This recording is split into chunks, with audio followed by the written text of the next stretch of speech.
Hello guys. Hello guys, ayan yung ulam ko ngayon, okra. Piniritong okra.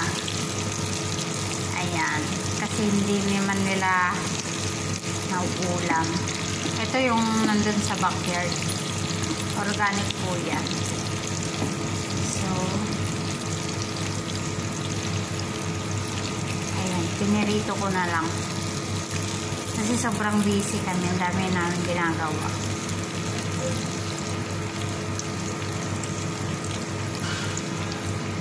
Tsaka ito yung hotdog. Hotdog dito. Ayun guys, tapos ko nang naluto. And ganyan lang, hapok lang kasi para crunchy siya.